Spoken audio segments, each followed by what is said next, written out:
Deputy Pearse Doherty, please. I get the can córdia. Agus I can córdia the gear game causes monitor for the chire. Agus the billy funny like dollar agus a gar fear brew a brinny agus highly or for the state rare. Hannig mit gorvotal and realtas and yet malu the hud Sinn Féin a horu fuishu the rire the highly tree hosses all the chasabala balye a loedu agus a haru cask art and ken carbon a vedu on shacht and shogun. Mar fart and malu harmut tasi germage jeru harlish and casket a malta the tena ada yil monu own hit loed a vi van fover. Akananyon and Tortumahavi jante could takti pina foil agus ben the gale. Vatal should latse agus la parchi the farchi a rare. Agus te should sess the holler in the radios. Te should sess the holler nuak the natural. At nor a hogan shagadin pontin nor a hogan shahagan vote. Chechin should are cool the fallacy he agus our fallacy of farchi and glosse le casca hod or canart mone. Minister, there's a real cost of living crisis right across this country as energy bills have skyrocketed. They put real pressure on workers and families right throughout the state. Now, last night, your government rejected a Sinn Féin motion that would have given real relief to households. It would have reduced the cost of home heating oil and would have prevented you from increasing it by imposing additional carbon tax that you plan to do on Sunday. We also sought to prevent you from banning the selling, prevent you from your proposed ban on selling turf from the 1st of September. And despite the huffing and puffing from Fine Gael and Fianna Fáil ministers and indeed backbenchers, they dutifully rode in behind you and your party last night to prevent sense prevailing. And I must say there's a notable absence from those huffing and puffing TDs in the chamber this morning. They're happy to go on the local radios, Minister. They're happy to give quotes to the local newspapers, but when push comes to shove, they fall into line with the Green Party, with your out-of-touch proposals in respect of home heating oil and carbon tax. In my view, it is political cowardice of the highest order. Now, turf has been one of the only forms of heating not to see prices spiral in the last number of months. Yet you still plan to punish individuals, to punish communities who rely on turf from September. So instead of introducing measures to support communities in transitioning away from this form of heating in a way that is fair and sustainable, what you plan is a ban. Ill thought out policies like yours, this proposal, what it does, it really damages environmental protection because it alienates communities. We know that the days of fossil fuels are coming to an end. We all recognise in this House the need for climate action. But the way that you're doing it is causing deep anger and deep upset and deep resentment in communities right across the state. Minister, you should not naively believe that a ban on turf is a solution, because it is not.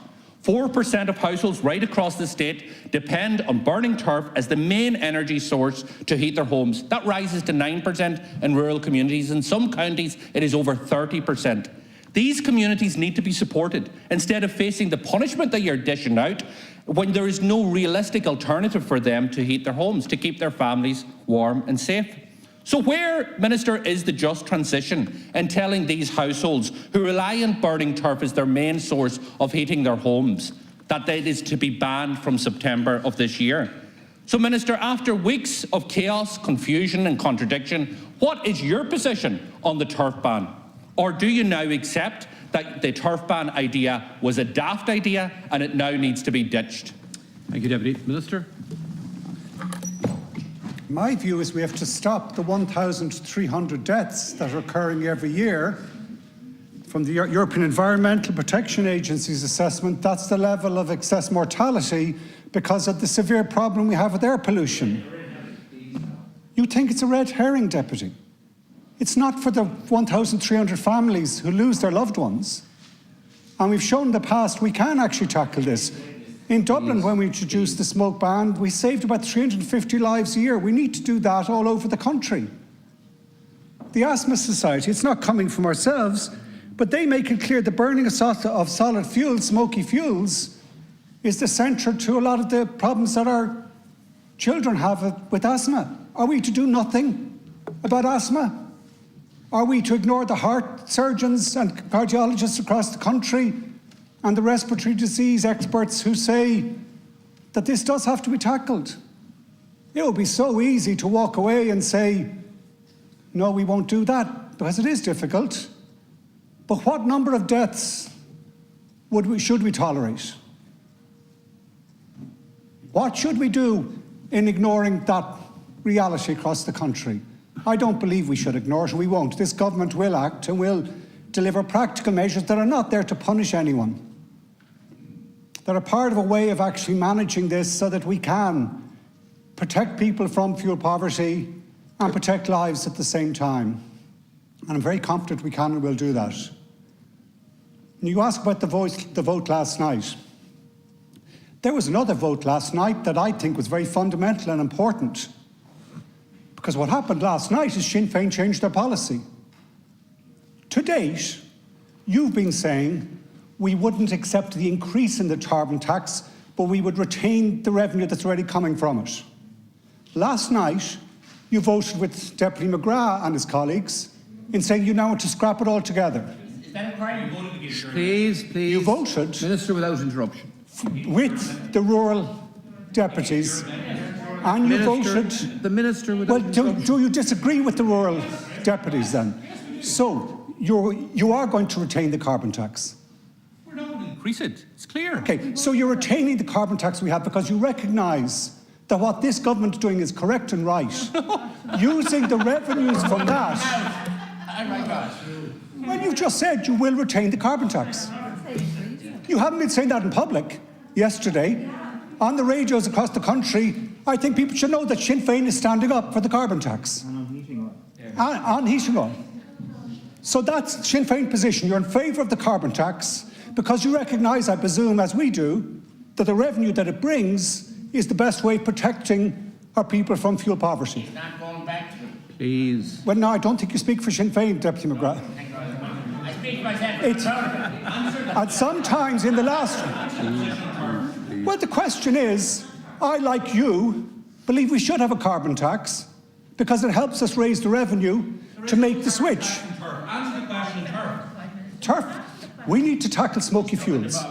The only way you can tackle smoky fuels, the coal, the wet wood, and the peat and other products which are causing these deaths, is to have a regulatory system, as recommended by the Attorney General, where we attack a variety of different fuels, all the smoky fuels. We, in doing that, recognise it's not an outright ban, because there are instances, and there's a tradition, and there's issues in our country where people have had access to their own bog, cutting turf, sharing with neighbours, and of course we're going to provide for that. But what we will do is we will start saving those 1,300 lives. We will not walk away, as two previous governments have done, as a series of ministers have done. We will do what needs to be done while maintaining and helping our people through fuel poverty, but not ignoring the health issue. Thank you, Minister. Not ignoring the loss of life. That would be reckless and disregard of our duty. Minister, I'm aware that you've never spent a day in the bog, I hear from media reports, but if you understood families who rely on turf and burning turf, it is the cheapest form of fuel at this point in time. Now, you talk about excess deaths, and every excess death is one too many, but let me tell you about excess deaths. 2,800 people in this state die of fuel poverty each year. Each year. Now, you want to ban people in rural communities, in my communities, my neighbour, from being able to purchase a load of turf come September, and they don't have any other source of heating. They don't have any other source of heating. So tell me, Minister, will you applaud a just transition? Where is the justice in that? This is a daft idea that has been recognised right across the political divide, that you are out of touch with the realities of people at this point in time. If you want to ban smoky coals, ban smoky coal. There's no opposition to that. But let's be clear, do not ban the people who need to rely on turf until alternatives are there. We know fossil fuels are coming to an end. We know people going to the bog is coming to an end. It is a practice that will phase out. But can you, well, I'll tell you something. You come down to my parish, and you tell my neighbours to say, how are you going to heat your homes come September? How are you going to heat your homes come the winter? How are you going to keep hot water and your family safe? Because that's what you want to do. And I'll just finish on this point. Minister Ryan, please clarify in detail what is the proposal at this point in time in relation to the turf ban. Thank you. Firstly, your statistics, I understand, are from some 25 years ago, but taking No, not true. Not true. Take them. there is a correlation. Some of those figures include the very same people I'm concerned about, because the deaths due to air quality are connected also to poverty. Tends to be the same people. So actually, the two issues go together. Do Sinn Féin accept the legal advice that we've received? Please answer the question in terms of turf. Do you know what you're planning in terms of Sinn turf? Féin accept the legal advice? And if not, what's your solution to the problem? What are you planning to do? And secondly, well, Do you one know thing what I you're would love planning to to do, do? what I'm planning to do is try and work with Sinn Féin to convince you up north. Do you have a plan? To convince Sinn Féin in the north to introduce the same Who's going to be banned regulations. from buying turf or not? And not if I can finish the point. One of the things. Sit down, sit Please down. don't shout down the Minister. Coral, I do have to be able to speak. No, wait now. Sorry, Minister. Can we have a little silence and can we have a little bit of respect for each other? Let's hear the Minister out. One of the things we need is an all-island approach. Because one of the problems with coal we have is that it's coming across the border.